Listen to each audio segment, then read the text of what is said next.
O Pedro representa mais a instituição, né? O dogma, né? O lado aí papal, né, gente? Muito bem. A instituição.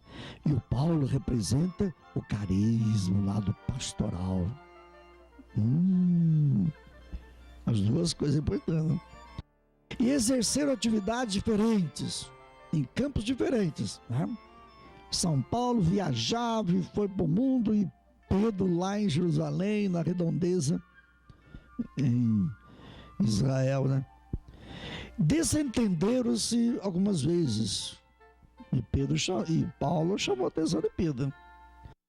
Apesar de divergirem nos pontos de vista e na visão do mundo, gente, Paulo tinha uma categoria fenomenal, né? Ele era fariseu, também romano, observante zeloso, era discípulo rabino de Gamaliel. Ele era depois ficou versado nas Sagradas Escrituras, era um ferrenho procurador, defensor da verdade, né? O Paulo era forte, um homem forte, era briguento, ele era radicalista, e ele tinha uma abertura, foi ele que abriu o cristianismo para outros povos, né?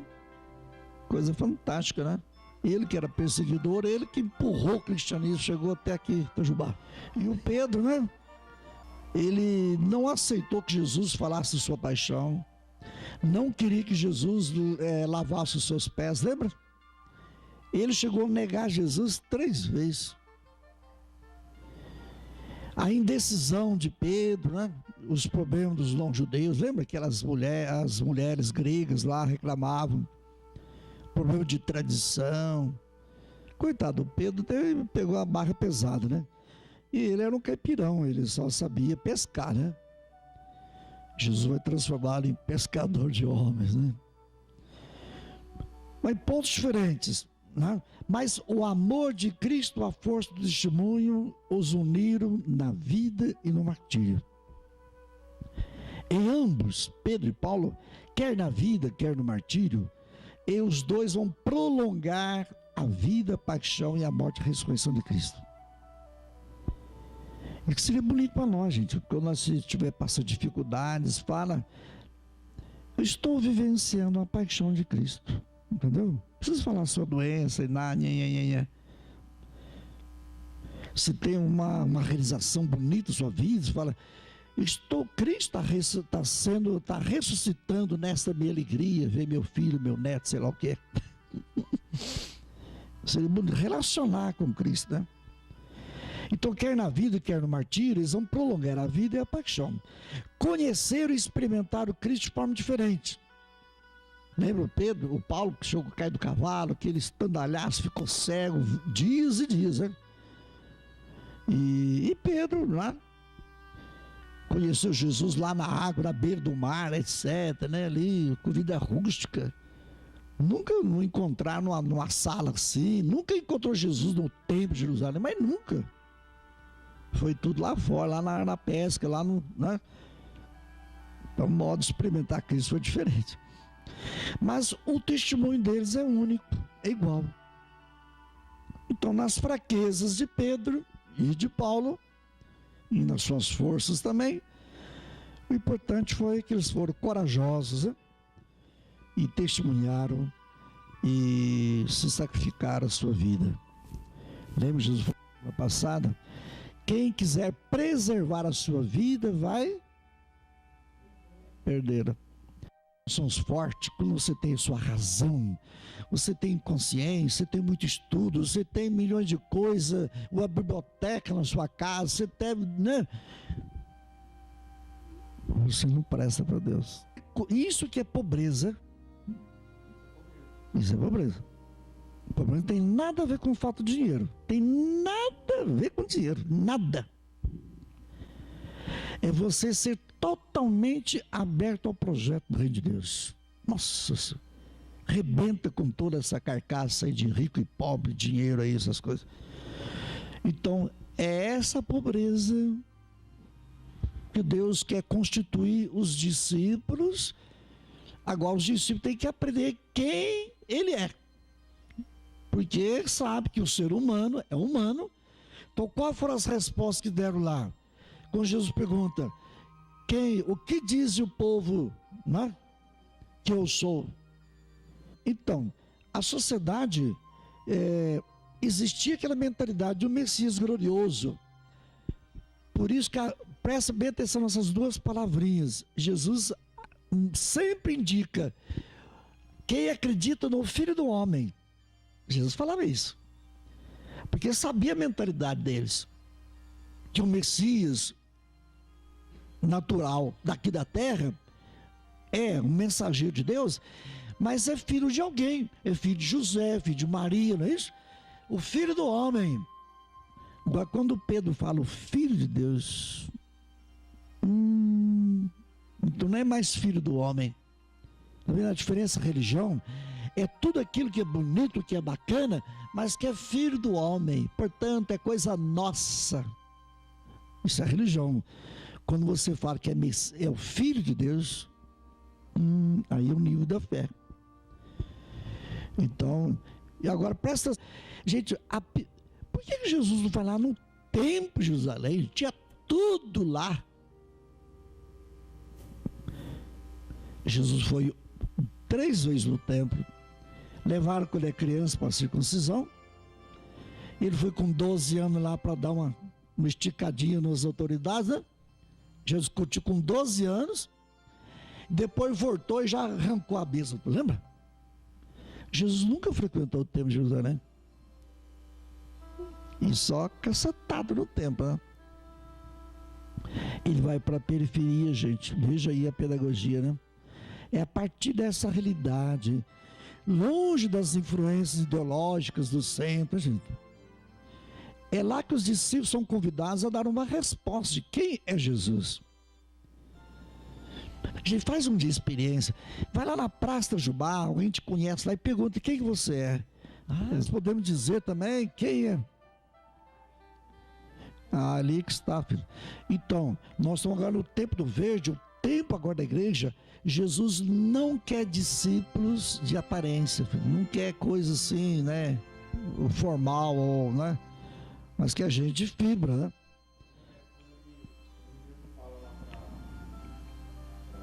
Presta atenção, por que falar que é João Batista, que é Elias? Tá vendo? Essa visão distorcida, são títulos, né, para situar numa realidade assim, carnal ainda. Como se Jesus fosse apenas uma sequência do profeta. Jesus não é profeta. Quanta coisa que está só no nível humano, né? Chamar Jesus profeta, filho do homem, né? Elias, João Batista. Iluminado, tu és o Messias, o filho de Deus vivo. Não falou mais filho do homem mais. Filho de Deus vivo. Pedro. Então quem é Jesus? Ele é visto como um simples precursor dos tempos messiânicos aí. Por causa de sua humanidade. Então ele se apresentava como filho do homem. Título que o situa no chão da vida do povo, dos mortais daquela época. Ele era carne e osso, filho de José e de Maria, tá certo? É justamente essa encarnação que vai ter a distorção. Então a resposta de Pedro foi completa, filho de Deus vivo. Mateus, a preocupação de Mateus é apresentar Jesus como Emanuel, Deus Salvador, Deus conosco, né? Por isso que a palavra Jesus significa Deus salva. Então Jesus, realização das expectativas messiânicas, o portador da justiça que cria uma sociedade e história novas. Então não é repetição, não é uma simples continuação do Antigo Testamento. Ele vai superar a barreira do velho e vai introduzir uma novidade.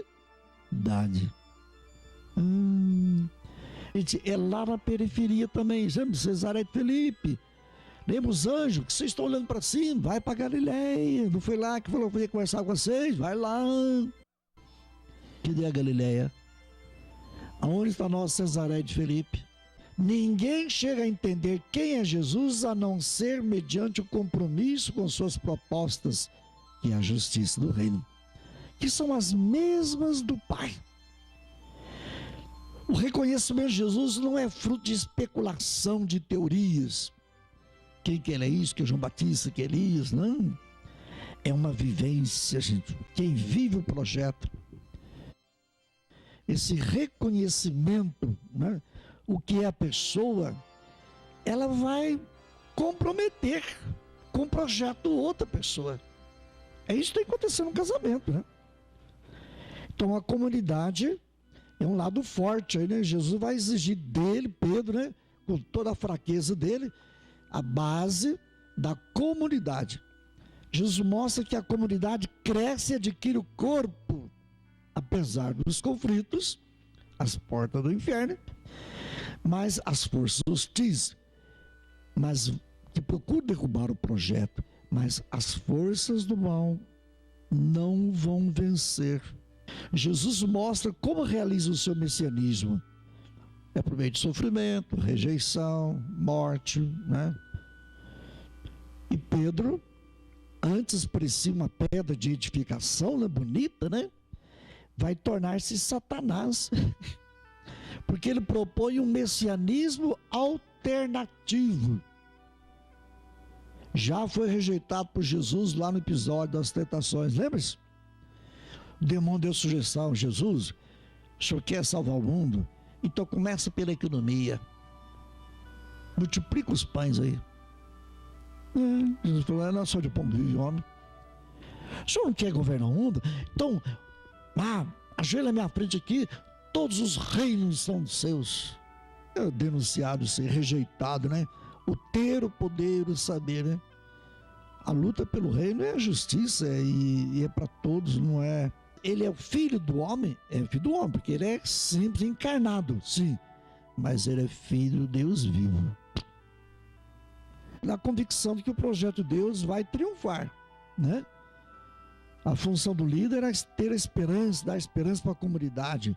Segundo, é testemunhar que a salvação e a vida provém de Deus. Do filho, não é do filho do homem, é o filho de Deus vivo. Portanto, por isso que eu coloquei aqui, é o Jesus e o Messias, servo de Javé. Não esquecer que é o sofrimento, não é um Messias glorioso só, né?